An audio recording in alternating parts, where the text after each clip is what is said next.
সাংবাদিক বন্ধুদের শারদীয়ার অনেক অনেক শুভেচ্ছা, অনেক অনেক অভিনন্দন জানাচ্ছি। আজকের এই প্রেস কনফারেন্সে আমার সঙ্গে রয়েছেন আমাদের ভারতীয় জনতা পার্টির প্রদেশ কমিটির সহসভাপতি সুবল ভৌমিক মহোদয়, উপস্থিত আছেন আমাদের সম্পাদক প্রদেশ কমিটির দেবীর দেববর্মা এবং মিডিয়া ইনচার্জ সুনীল সরকার। আমি শুরুতে আপনাদের মাধ্যমে যে আমি আমাদের ত্রিপুরা রাজ্যে জাতি জনজাতি সকল অংশের মানুষের যে সবচেয়ে বড় উৎসব দুর্গা উৎসব, শারদীয়া দুর্গা উৎসব, এই শারদীয়া দুর্গা উৎসবে আমরা ভারতীয় জনতা পার্টির তরফ থেকে আমরা সমস্ত রাজ্যবাসীকে আমরা অসংখ্য ধন্যবাদ, অসংখ্য শুভেচ্ছা এবং এই শারদীয়া দুর্গা উৎসব আমাদের আরো আলোকময় করে তুলুক সেই প্রার্থনা মায়ের কাছে করছি। আমি আপনাদের মাধ্যমে সমস্ত রাজ্যবাসীকে অনেক অনেক শুভেচ্ছা, অনেক অনেক অভিনন্দন জানাচ্ছি। আমরা জানি যে আমাদের এই দেবী পক্ষের সূচনা হয়েছে, আর এই দেবী পক্ষের সূচনার লগ্নে আমাদের যে সনাতন ধর্মে আমাদের সমাজে বর্ণিত আছে যে আমাদের মাতৃশক্তিকে, আমাদের যে দেবী দুর্গা সেই মাতৃরূপে আমরা পূজিত করি এবং মাকে সবচেয়ে আমরা এই সমাজে শ্রদ্ধা এবং সম্মান করে থাকি।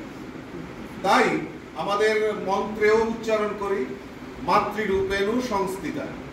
তো সেই দুর্গা উৎসবে জাতি জনজাতি আমরা ত্রিপুরা রাজ্যের মানুষ আমরা সেই উৎসবটাকে আনন্দ উল্লাসের সঙ্গে আমরা প্রতিপালন করে থাকি। আমি আবারও সম্পূর্ণ রাজ্যবাসীকে আমি শারদীয়ার শুভেচ্ছা জানাচ্ছি। তার পাশাপাশি আমরা জানি আমাদের ভারতবর্ষের যশস্বী প্রধানমন্ত্রী নরেন্দ্র মোদীজি এই দুর্গা উৎসবকে আমাদের ত্রিপুরা রাজ্যকে একটা আলাদা আমাদের উপহার দিয়েছেন, আমাদেরকে সম্মান জানিয়েছেন। যে নবরাত্রি গত 22 তারিখে আপনারা দেখেছেন আমাদের দেশের যশস্বী প্রধানমন্ত্রী নরেন্দ্র মোদীজি আমাদের মাতা ত্রিপুরেশ্বরী শক্তিপীঠ, 51টা শক্তিপীঠের মধ্যে অন্যতম শক্তিপীঠ হিসেবে পরিচিত আমাদের মাতা ত্রিপুরেশ্বরী মন্দির। এই মাতা ত্রিপুরেশ্বরী মন্দিরে উনি পূজা দেন এবং আমাদের এই মাতা ত্রিপুরেশ্বরী মন্দিরে যে পার্ক নূতনভাবে সেজে উঠেছে সেটাকেও উনি উদ্বোধন করেন। তো এই যে আমাদের কাছে একটা বাড়তি পাওনা, আমাদের এই দুর্গা উৎসবের প্রাক লগ্নে মাননীয় প্রধানমন্ত্রীজি আমাদের সফরে এসছেন, আমাদের রাজ্যকে আরো সমৃদ্ধশালী করেছেন, তার জন্য আমি প্রধানমন্ত্রীকে ধন্যবাদ জানাই প্রধানমন্ত্রীকে। জিএসটি অর্থাৎ আমরা এর আগেও আমরা প্রেস কনফারেন্স করেছি যে জিএসটি আমাদেরকে রিডিউস করে আমাদের যারা গরিব অংশের মানুষের যে দীর্ঘদিনের যে আমাদের একটা প্রত্যাশা, যে ক্রয় ক্ষমতা, সেটাকে বৃদ্ধি করার লক্ষ্যে আমাদের দেশের যশস্বী প্রধানমন্ত্রী নরেন্দ্র মোদীজি এই জিএসটি 5% আর 18% দুইটা স্ল্যাবে রাখা হয়েছে এবং অনেক অনেক ক্ষেত্রে আমরা দেখেছি যে জিএসটি 0% করা হয়েছে, উইদাউট জিএসটি করা হয়েছে। তো এটা আমাদের কাছে ভারতবাসী হিসাবে আমাদের কাছে একটা বড় পাওনা। এই নবরাত্রির দিন থেকে আমাদের মোদীজি আমাদেরকে সেটা করে দিয়েছেন, তার জন্য মোদীজিকে অসংখ্য ধন্যবাদ জানাচ্ছি। এবং শুধু তাই নয়, মোদীজি আমাদের এই যে আমরা মাতৃ সমাজে, আমি যেটা প্রথমে বলেছি যে মাতৃরূপেণু সংস্থিতা, এই মাতৃজাতিকে সম্মান জানিয়ে বিভিন্ন প্রকল্প আমাদের মায়েদের নামে উৎসর্গ করেছেন। আমাদের মোদীজির 17 সেপ্টেম্বর মোদীজির জন্মদিন, সেই জন্মদিনে আমাদের মহিলাদেরকে যারা যে স্লোগান দিয়েছেন যে সুস্থ নারী সশক্ত পরিবার, অর্থাৎ মহিলাদের যে চিকিৎসা তার ব্যবস্থা আমাদের মোদীজি আমাদের করেছে।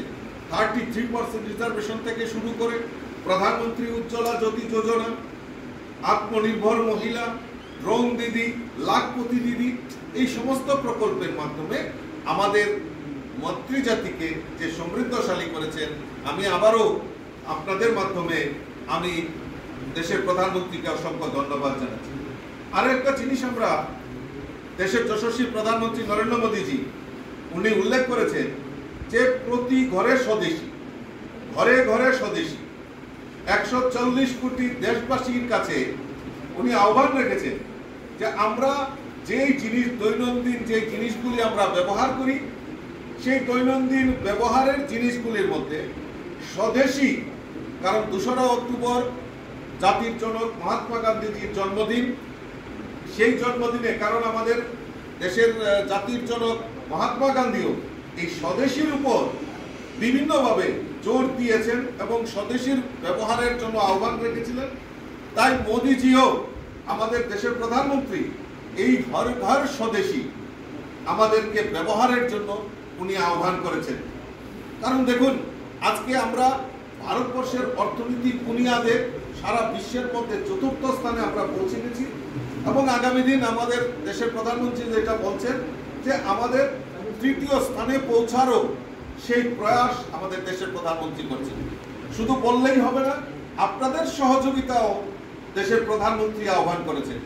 তাই দেশবাসীর কাছে উনি আহ্বান রেখেছেন যে আত্মনির্ভর ভারত, সেই আত্মনির্ভর ভারত এবং বিকশিত ভারতের কথা যে মোদিজি বলছেন, ঘর ঘর স্বদেশী, ঘর ঘর স্বদেশী, সেই স্লোগানকে সামনে রেখে যে সমস্ত দৈনন্দিন জীবনে আমরা যেই জিনিসগুলি ব্যবহার করি সেগুলি যাতে স্বদেশী হয়, তার জন্য আমি আপনাদের মাধ্যমে সমস্ত রাজ্যবাসীর কাছে একটা বিনম্রভাবে আবেদন রাখছি।